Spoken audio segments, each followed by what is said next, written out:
सबों को जय यीशु। प्यारे भाई और बहनों, इन दिनों हम चालीसा काल में हैं और ये चालीसा काल ईश्वर की कृपा का विशेष काल कहलाता है, क्योंकि ईश्वर की कृपा हमारे जीवन में बहुतायत से उपलब्ध रहती है और ये समय है कि हम ईश्वर की कृपा को हम भरपूर मात्रा में उपयोग में लें और पाप से दूर रहें। प्यारे भाई और बहनों, ये चालीसा काल हमारे जीवन का एक प्रशिक्षण काल है। यहाँ पर हम एक अपने आप को, अपने शरीर को इस तरह से ट्रेन करते हैं कि हम पाप से बचे रहें। प्यारे भाई और बहनों, आज हम एक वचन पर मनन करेंगे जिसके द्वारा हमें कृपा के बारे में हम थोड़ा जानकारी मिलता है। संत यूहन्ना का पहला पत्र अध्याय 3 पद संख्या 9, वहाँ लिखा है, जो ईश्वर की संतान है वह पाप नहीं करता, क्योंकि ईश्वर का जीवन तत्व उसमें क्रियाशील है। वह पाप नहीं कर सकता क्योंकि वह ईश्वर से उत्पन्न हुआ है। प्यारे भाई और बहनों, ये वचन हमें एक तरह से एक पाप से छुटकारे का एक रेसिपी प्रदान करता है। यहाँ पर लिखा है, जो ईश्वर से जन्मा है, ईश्वर से जो उत्पन्न हुआ है, वो पाप नहीं कर सकता, क्योंकि ईश्वर का जीवन तत्व उसके अंदर क्रियाशील है। ये जीवन तत्व की क्रियाशीलता ही कृपा कहलाती है।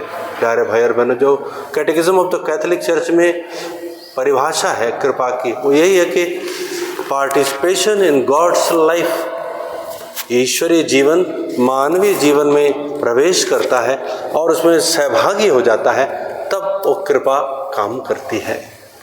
प्यारे भाई और बहनों, ये समय है हमें पाप से दूर रहने का। हमें विशेष रूप से इस चालीसा काल में हमें बतलाया जाता है कि उपवास, प्रार्थना और भिक्षा दान द्वारा हमें अपने स्वार्थ से मुक्त होना है और हर बुरी आदत पर विजय प्राप्त करनी है।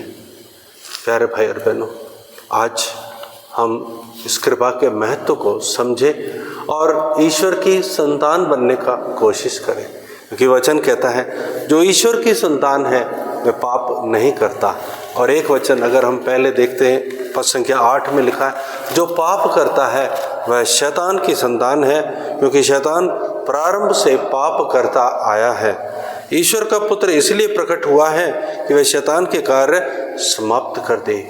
ये पद संख्या 8 में बतलाता है, यदि हम पाप करते हैं, ईश्वर को जानते हुए भी, ईश्वर की कृपा को स्वीकार करने के बाद भी हम अपनी इच्छा से उसको पाप करते हैं, तो हम शैतान की संतान कहलाते हैं।